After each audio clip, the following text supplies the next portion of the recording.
Welcome in, everybody, to another episode of ZB's Horsepower Talk. As always, I'm ZB, Zack Brown, and with me, as always, to give the crew chief side of things, my dad, former 410 crew chief and mechanic, Jeff Brown. Dad, we're getting into another week. Not a lot of racing, just finished up the Chili Bowl, so talking a little bit about that. Some news going on throughout motorsports, and we'll dive in some fun top fives that we got, and I got a trivia question for you on this one as well to end the episode. So hopefully you're ready, and I think you should probably do pretty good on this one.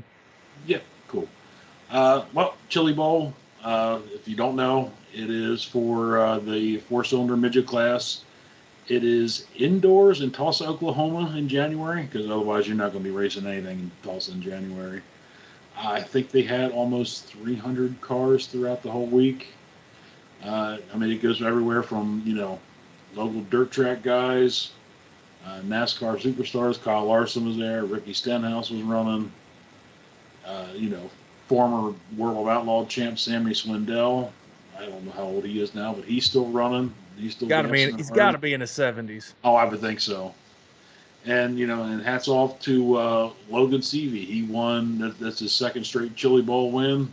Yep, back to back. Yeah, and that's almost unheard of winning that race 2 years in a row. So congrats to him. Didn't Christopher Bell do it 3 years in a row? Because I wasn't 100% sure what all he raced. I know he runs the part-time outlaw schedule for Chase Briscoe Racing. So I was like, I know I've seen him in the. Yeah, that's where I've seen the. Yeah, that's where I've seen the name and everything. Didn't Christopher Bell win like 3 in a row or something? Yeah, it could be. I'm not sure. Well, the one thing you did mention, you kind of touched on it. Kyle Larson was a late race entry in that, and didn't have the luck that he was expecting. Flipped a few times, and I'm sure Rick Hendrick was cringing when he saw Larson flip, not just the first, but the second time as well. So that goes to tell you, anybody can win this race. Anybody can crash in this race. It's the best of the best. Kicks off your season, and it's such a historic race for the midget racing and the dirt racing community. Yeah, the one nice thing is the cars aren't going super fast on that small track, and those cars are so light.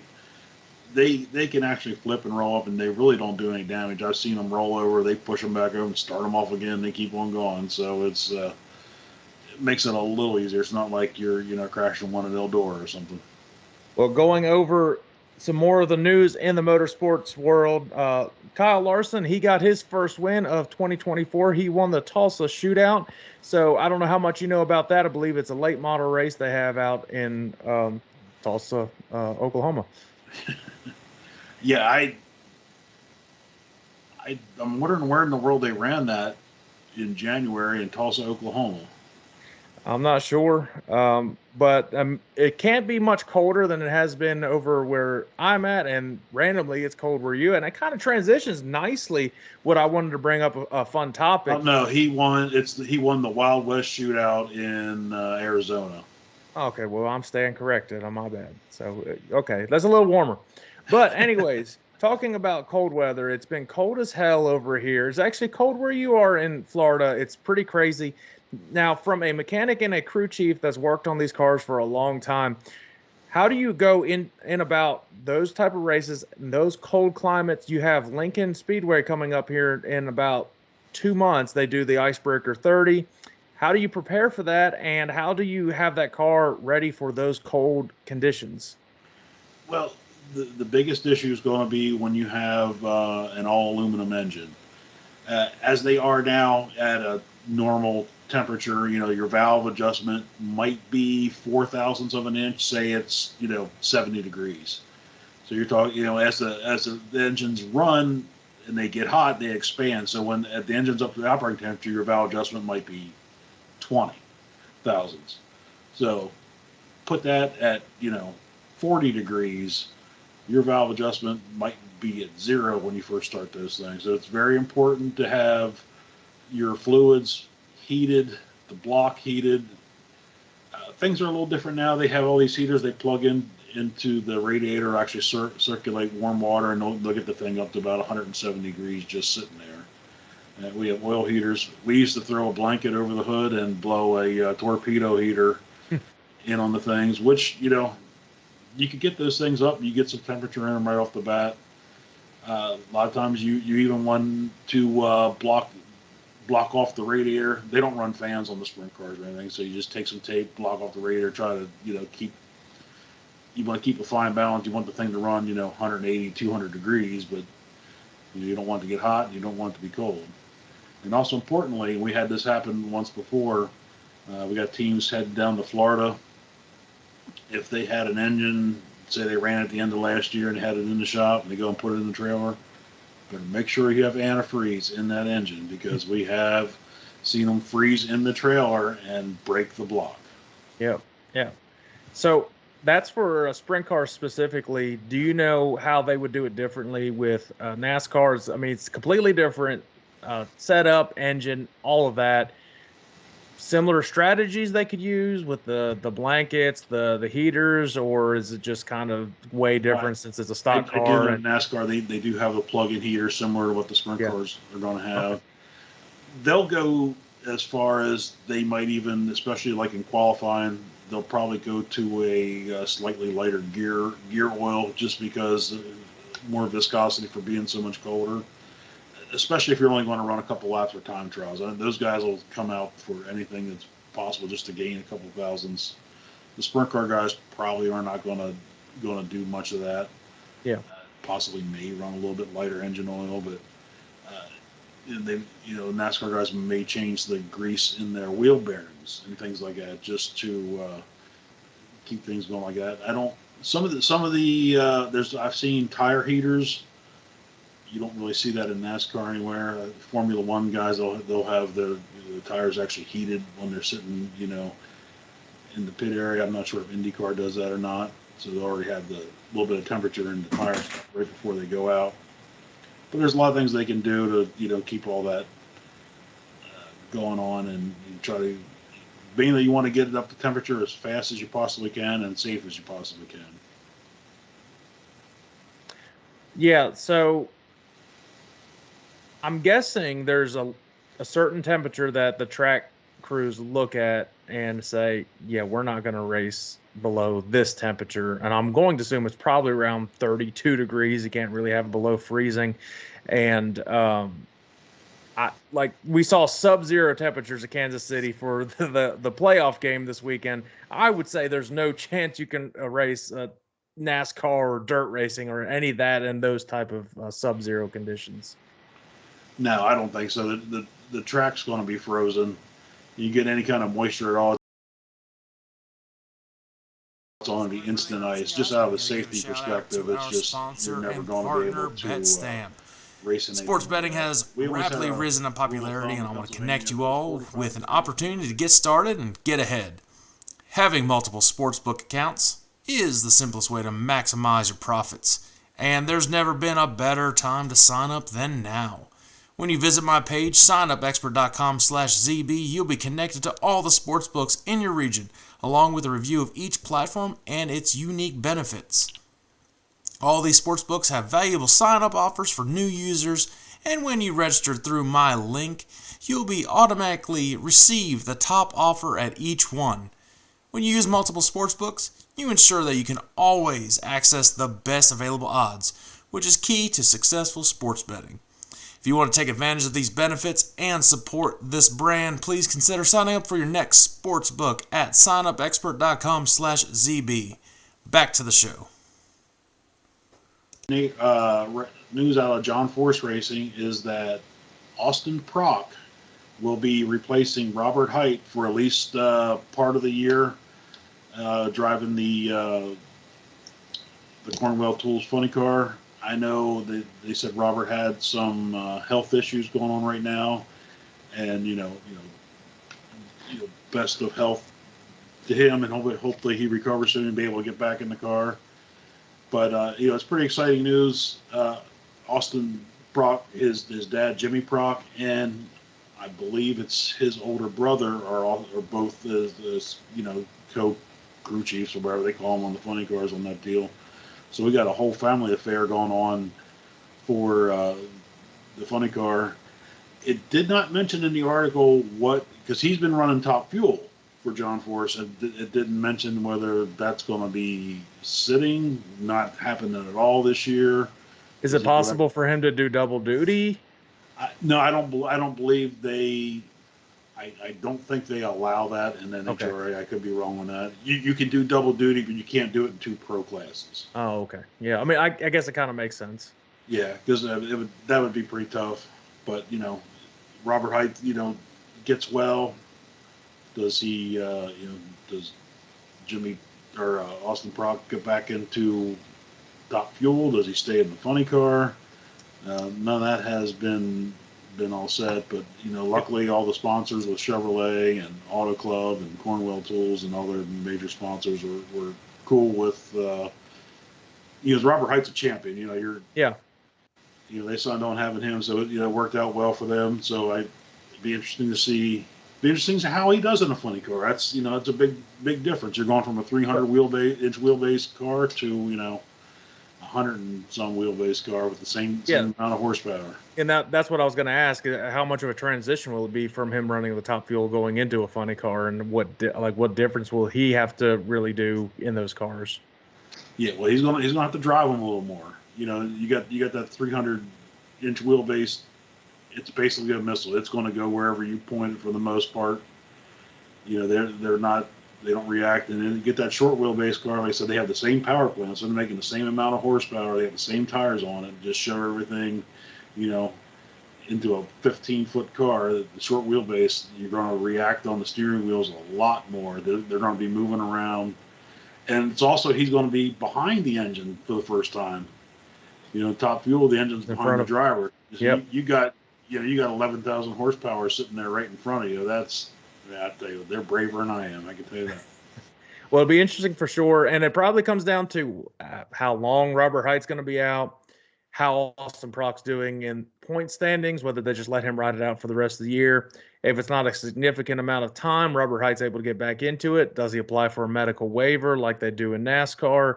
It just kind of all depends how much he misses this year, and also, again, how the team will be performing this year. So definitely that's a big storyline going into the NHRA season, as we are, a little over a month, about 6-7 weeks away from I think beginning of March they start down here in Gainesville, Florida.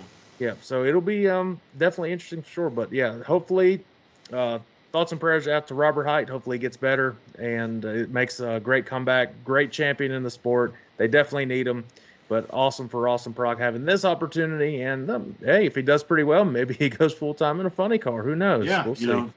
Maybe they run 3 funny cars this year, not in one Top Fuel dragster. So I mean, they have the equipment. John Force builds all his own stuff, so it's not like he doesn't have the equipment. They can do whatever they need to do. Yeah. So if he's running well and is in the point deal, I think you would be foolish to pull him out. Because.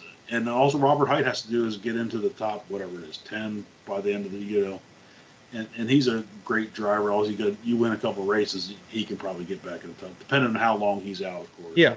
Yeah, for sure. Well, that really kind of goes over the news we had, and I'm sure there'll be some more headlines coming up. ARCA Series had, like I said, I've touched on it before. They finished up their testing for Daytona next month. So that'll be really cool to see, especially with our guest from the live show, Caleb Costner, see how he does. I know it was a great experience for him. I was kind of texting him and stuff, seeing how everything was going. He said it was a little wet down there, so they kind of threw off the schedule a little bit more than they had, but he had a blast. They learned a lot, and go back to the shop, figure things out, and come out ready here in a month. So, we're excited for that. But everybody's been wondering when we're going to do this part, and we kind of posted around, and some people had some insights for this. So thank you for anybody that commented about this next part. We are continuing our top 5, a little bit of fun this year, something different. And so let's kick it off. We are doing the top, in our opinion, the top 5 dirt racers of all time. And it's from any era. So that is easy to do, of course. Why not? So going from 5 to 1, Dad, we're going to start with you. Who is in your top 5 dirt racers of all time? And if you want to give an honorable mention, feel free to do that, because I've got 1 or 2 honorable mentions as well. You could probably have 100 honorable mentions on this thing. So it's, we want to point out this is not necessarily sprint car drivers. These are dirt racers of all time. there may be a couple of these I'm a little bit of a homer on, but at number 5, I have Johnny Mackison Sr. For Okay. those who do not know, he and my dad started out together in the 50s running the dirt tracks around Pennsylvania. And I'm going to say he was probably the first big star in Pennsylvania. It was one of the things, he was one of the guys, all the girls like Johnny Mackison Sr. He's a great racer. They won a ton of races. Dad started off to be the driver. He wasn't very good, put Johnny in it. And he just lit it up after that. So I'm going to give it to him, even, there's so many could be on this list. At number 4, I went with Jonathan Davenport, the Superman, in the late models. There's just not a huge late model fan, but the top series late model guys, they put on a great race.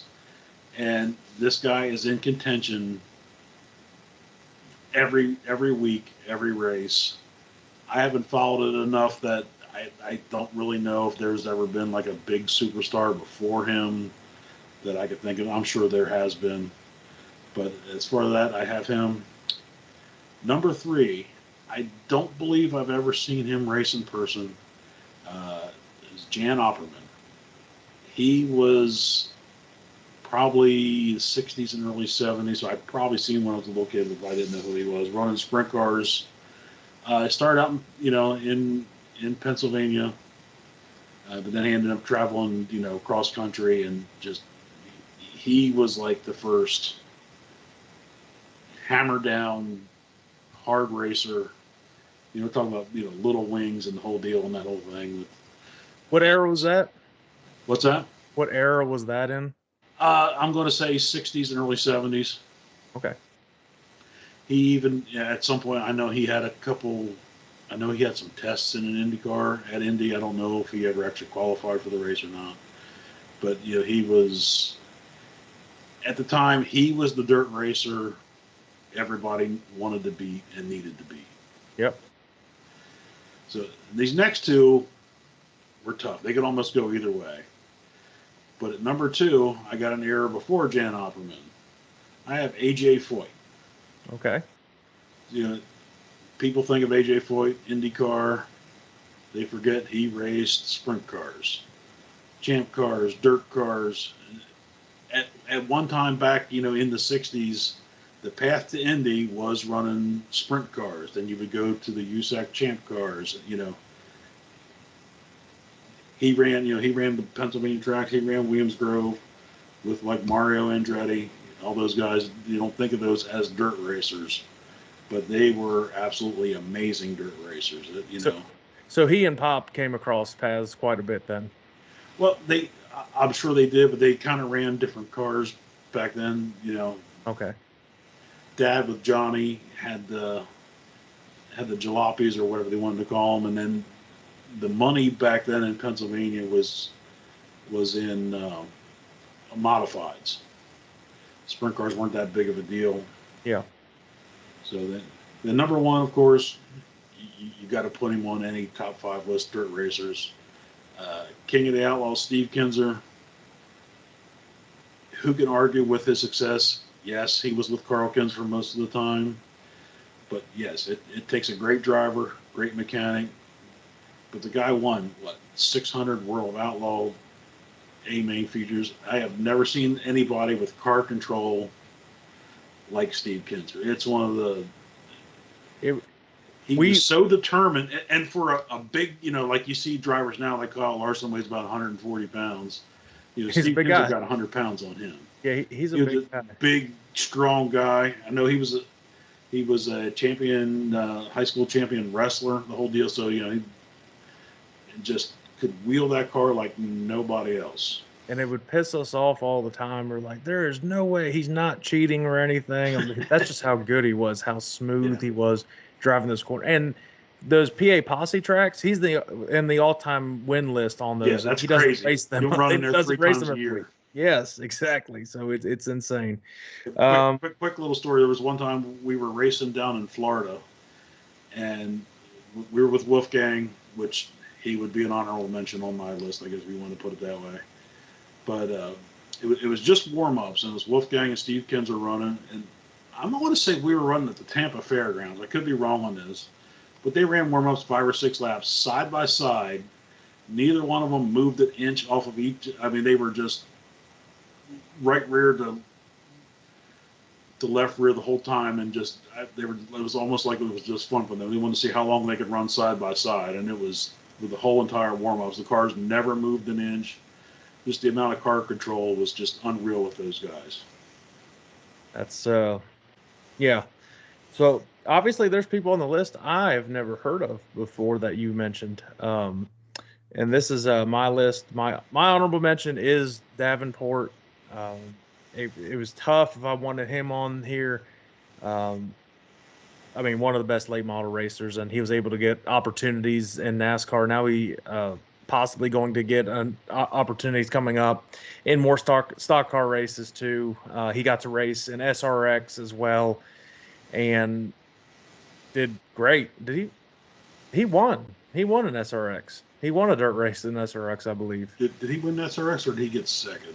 I think he won. Yeah, I think he freaking won that race. Yeah. So yeah, that's obviously a huge honorable mention.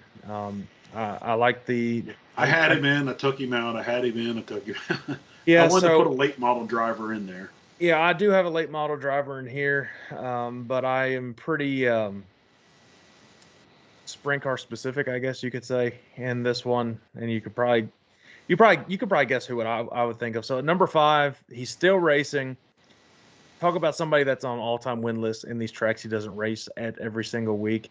This dude has amazing car control and probably the best outlaw racer on the bottom. So smooth, so patient in the races. Definitely, I guess he's probably in the Dirt Racing Hall of Fame. If not, he's about to be, or Sprint Car Hall of Fame. I think he is. But you know who I'm talking about. Donnie Schatz at number 5. Yeah.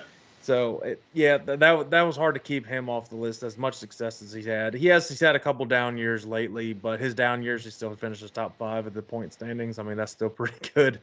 The next driver, and you could probably guess who else I have on here.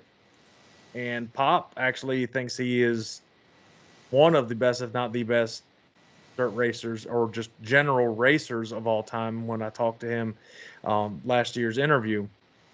Kyle Larson is my number 4. 2-time Knoxville national champion now. Wheels anything you could think of. Kind of sucked at the Chili Bowl last week, but I mean things happened there. Fast, just crashed. Yeah, things happened there. He's won a Chili Bowl. He's won pretty much everything you could think of, especially the year he got kicked out of NASCAR. That year and the year after, he just started whipping everybody. Oh, hang on. There we go. And as Dad disappeared, I've got a cat that wants to decide to play with the cables. So if anybody's listening to this, Dad disappeared for 5 seconds, so it's okay. It's all right. There's crises that happen here. We take care of it. Yeah. But yes, Kyle Larson, number 4 on my list. And at number 3, I'm surprised you didn't have him on your list and kind of play a little bit of favoritism here. You've worked on this car. You've seen this guy firsthand. One of the best racers of all time, and he didn't even race full time in the Outlaw Series. And correct me if I'm wrong, but he won over half of the Outlaw races in a single season. Didn't even participate in every single Outlaw race, but went out there, would whip them. Between you, Davey, and Pop, it was just a tremendous combination with them. Doug Wolfgang's my number 3. Well, it wasn't that we won half the Outlaw races. We raced 110 times and had 55 wins. Okay, yeah. And I think 40-some seconds. Yeah, not too shabby.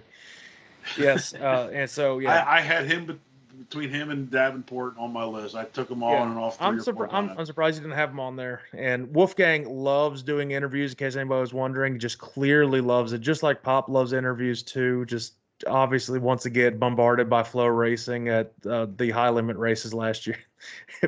for nobody that knows, if you watch any of the high limit races, I think they were in Indiana or something that wasn't too far from him. He drove down a couple hours and they just shoved a camera in his face, and he was just so excited about that. Just like he's like, please leave me alone. Yeah, I can remember it was Bruce Ellis wrote for Open Wheel magazine, and Wolfgang didn't want to do an interview. And finally he's like, "Yeah, what you've been writing hasn't pissed me off too much lately, so I'll give you the interview." All right, so Doug Wolfgang at number 3 for me, and at number 2, here's my late model guy. I'm putting him one of the best of all time, and his mentality reminds me of Tony Stewart, how Tony Stewart is, or at least was. Tony's kind of calmed down a little bit since taking ownership, but Scott Bloomquist, number 2.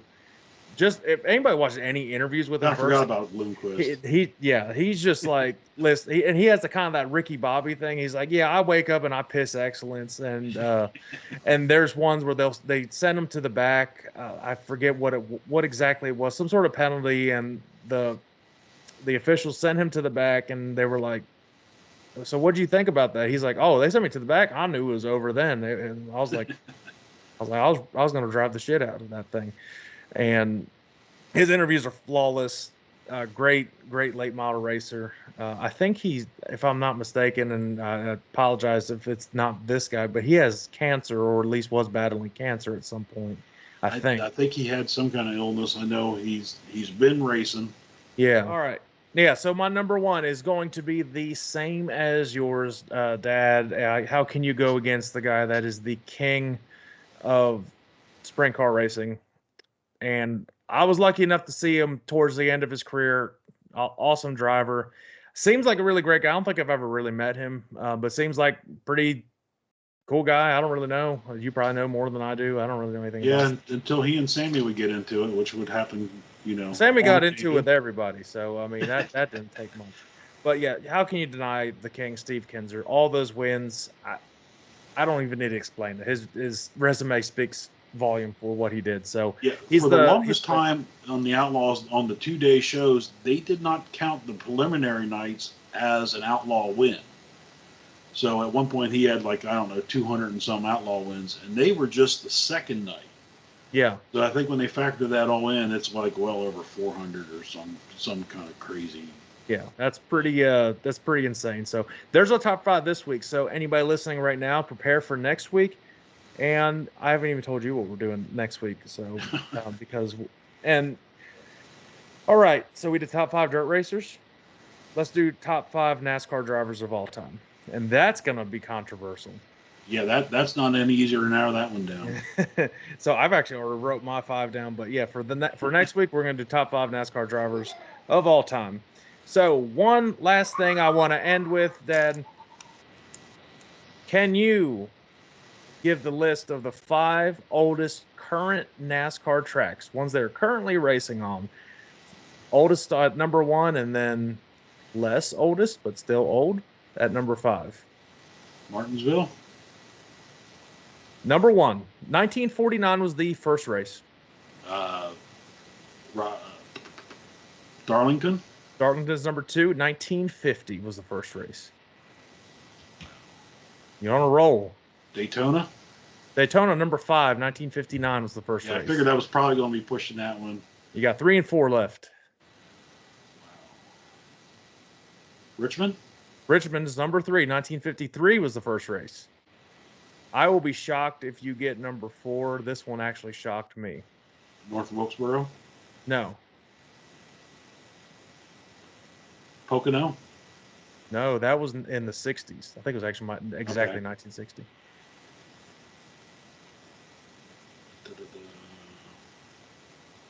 And they're still running it today. Yes. I would have said Rockingham, probably.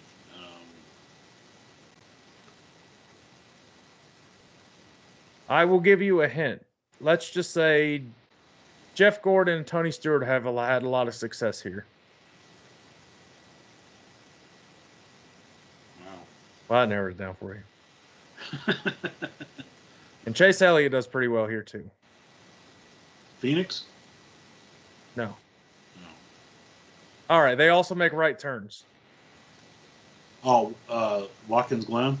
Watkins Glen, number 4. I wouldn't have pictured Watkins Glen. 1957 was the first race. Wild. Yeah, so I don't know if they race there every year, but that is the oldest track that they started out racing, and they are currently racing. So that was a little fun little trivia there. That was a surprise on that one. Yeah, that was one I was surprised with. One quick thing I want to end with. Did you know that there is one NASCAR Cup Series race, was currently the NASCAR Cup Series, that raced at our home track, Williams Grove Speedway? I did not know that. I know they raced at Lincoln Speedway. June 27th, 1954, there were 41 cars, and Herb Thomas was the winner. Okay. That's and then very 1954 Hudson. Cool. And that was a significantly slower speed than the it was a 100-mile race, and the average speed for that race was 51 miles an hour.